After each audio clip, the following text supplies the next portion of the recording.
Assalamualaikum warahmatullahi wabarakatuh. Selamat siang menuju sore. Tadi kan sudah diperkenalkan, nama saya Agus Guswara. Salah satu tim dari Balai Besar Penelitian Tanaman Padi Badan Litbang Pertanian, Kementerian Pertanian. Saya sangat bersyukur bisa berbagi dengan semua para petani yang ada di Batago ini. Karena tadi sudah dibahas dua hal, bagaimana hama, bagaimana penyakit. Kalau saya ke bagian bagaimana budidayanya, sebelum nanti menginjak kepada topik yang utama. Jadi saya akan mengajak semua, saya bukan mengajari, ya. Kalau mengajari, ya.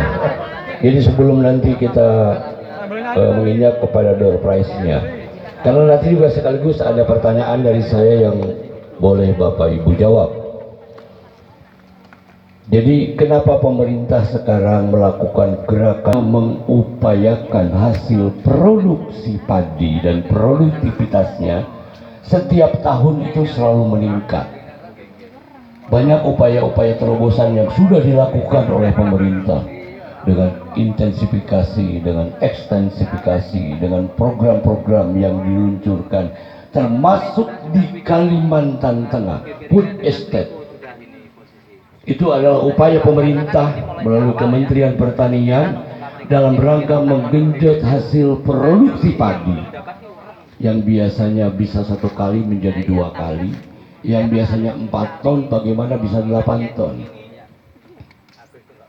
Jadi kita bicara budidaya padi itu tidak bisa parsial, tidak bisa satu-satu, tapi banyak hal rangkaiannya, termasuk pengendalian OPT yang tadi sudah disampaikan oleh para narasumber.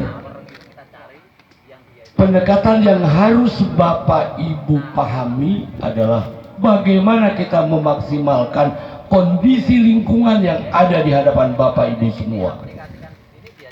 Jadi maksud saya, jangan sampai nanti Bapak mempunyai kecemburuan. Berbeda hal lah petani di Jawa dengan di Batago. Jadi semua lahan itu sebenarnya sama, tinggal bagaimana kita memaksimalkan kondisi lahan itu sebaik-baiknya, menerapkan teknologi di lapangan sesuai dengan SOP-nya. Karena berbagai agroekosistem artinya berbagai kondisi berbeda-beda. Di Jawa memang lebih banyak sawahnya irigasi teknis, berbeda dengan ada yang kondisi di sini daerahnya rawa pasang surut yang tergantung bagaimana pasang air itu masuk ke lahan Bapak. Itu. Jadi kalau kita bicara budidaya padi, 4 hal yang harus Bapak perhatikan. Yang pertama, karena kemarin udah PPS Pak, tapi mungkin Bapak nggak ikut. Dari 12 varietas yang ditanam di sini, kami dari Badan Litbang menyodorkan pilihan mana varietas yang cocok dan sesuai dengan kondisi lingkungan yang ada di sini. Walaupun kemarin sudah terpilih dari Badan Litbang adalah Inpara 8 dan Inpara 2. Artinya itu salah satu pilihan, bukan salah 2 Pak. Salah satu pilihan di antara yang ada di depan hadapan bapak-bapak ini, yang ke depan bisa dipilih menjadikan padi yang ingin ditanam pada saat yang akan datang. Walaupun saya tahu di sini 5 tahun terakhir Supadi menjadikan pilihan. Itu Pak. Jadi kalau kita bicara di budidaya padi, upayakan setiap tahun, setiap musim tanam, lakukanlah yang namanya pergiliran paritas. Pergiliran paritas itu jadi begini maksud saya.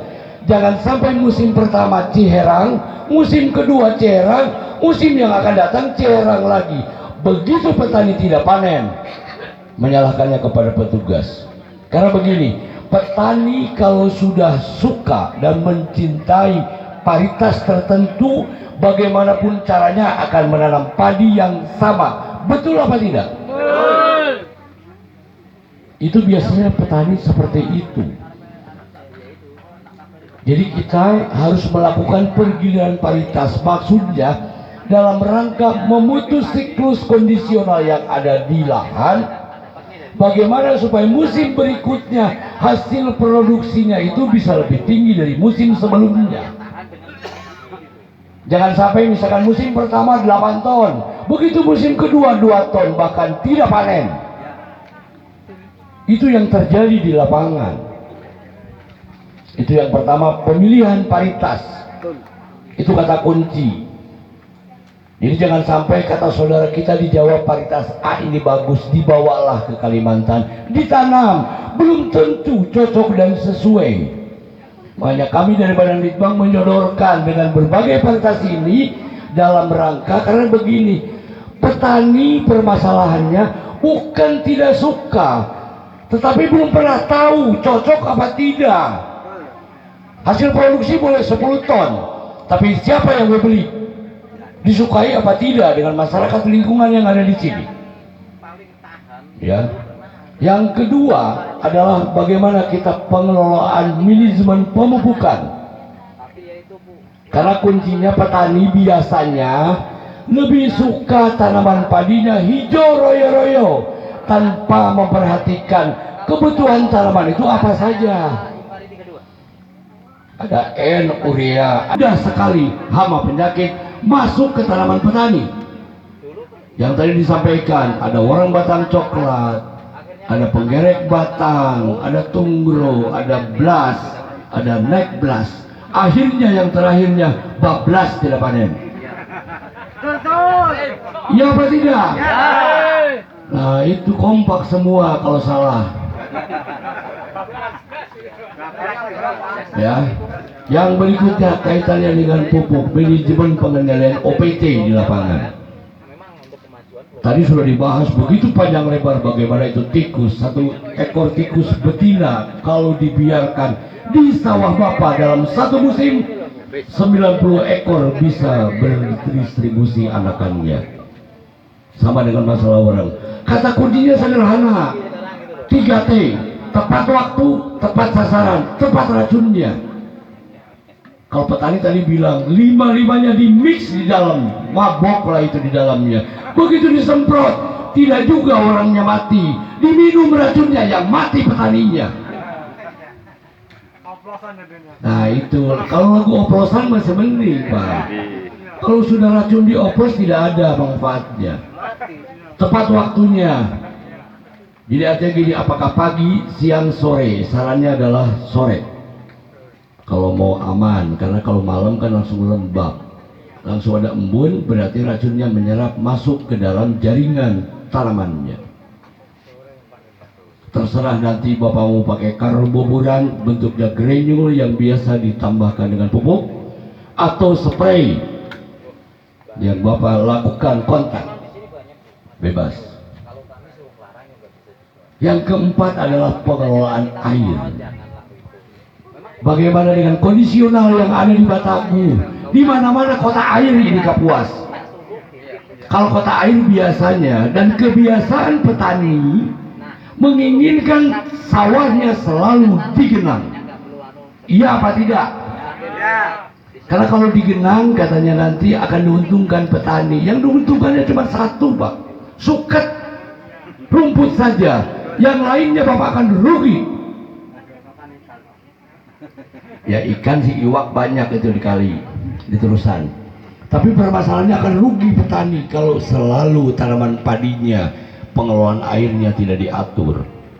Kalau Bapak pasti yakin dan sudah tahu, bagaimana kalau sawah Bapak di lapangan selalu digenang, sistem perakarannya dangkal. Kalau akarnya dangkal mudah rebah. Dan begitu dangkalnya berarti serapan hara yang diharapkan oleh tanaman padi berkurang. Kondisi lainnya adalah anakannya pun ikut berkurang. Yang harusnya di atas 30, 20 pun tidak sampai. Itu banyak hal yang harus diperhatikan. Jadi bagaimana mengintegrasikan antara kondisi lingkungan, lahan kita adalah anugerah dari Yang Kuasa. Anugerah yang dari Yang Kuasa itu artinya kita bagaimana memanfaatkan lingkungan yang ada di sini. bagaimana airnya yang begitu asam, bagaimana kondisi sawahnya, pilih varietas yang cocok dan sesuai, berapa kebutuhan pupuknya, kendalikan masalah OPT-nya, apa yang menjadikan harapan petani itu bisa dicapai. Tapi kita balik yang pertama, Pak, bagaimana kondisi lahan yang ada di sini. Kita nggak usah jauh-jauh, Pak. Ini belum dipanen, yang di sebelah sudah dipanen. Bukan hama, Pak. Sebenarnya kalau kita berdasarkan tema ini, saya kan dimintakan bagaimana petani bisa memanfaatkan sisa panen berupa jerami di sawah, itu menjadikan sumber energi pupuk yang bisa dimaksimalkan oleh petani. Saya tidak yakin, Pak, Bapak di sini di Batagu memberikan pupuk sesuai dengan rekomendasinya. Berapa urea yang Bapak berikan, berapa fosfat yang Bapak berikan, berapa kalium yang Bapak berikan. Kalium bahkan tidak pernah. Padahal Bapak lihat tunggul jerami yang ada di sawah itu adalah sumbernya, sumber pupuk berupa kalium. Apalagi tadi Bapak nyampaikan kalium tidak pernah, Pak. Bagaimana kondisi tanaman itu bisa sehat, bisa bersih dari hama dan penyakit. Jadi pada kesempatan ini saya mengajak kepada Bapak Ibu semua para peserta ini, dalam rangka menyiapkan untuk pertanaman padi, berarti Bapak siapkan dulu sisa panen berupa jerami, segera dikembalikan ke lahan. Karena di dalam jerami adalah sumber makanannya tanaman padi yang mau ditanam oleh petani. Bisa nggak ke depan seperti itu? Bisa. Karena begini, coba Bapak lihat, begitu setelah dipanen, karena di sini air pun melimpah, apalagi kalau pasang malam pagi-pagi sudah penuh itu sawahnya. Sebenarnya kalau Bapak itu aplikasikan sesuatu di dalam, karena tanah itu adalah rumahnya padi selama 3 bulan. Tapi kalau Bapak Ibu tidak menyiapkan dengan baik, nah Bapak yang bilang hancur katanya gitu. Nanti kalau udah hancur nanti bilangnya dasar ini katanya gitu kan. Bukan itu. Sebenarnya kita juga, Pak. Jadi saya dalam hari ini mengajak kepada Bapak bagaimana memperbaiki lingkungan tumbuh tanaman itu dengan memanfaatkan jerami sisa panen, segera dikembalikan lagi ke lahannya, karena di dalam jerami padi adalah energi tambahan untuk makanan kebutuhan pupuknya.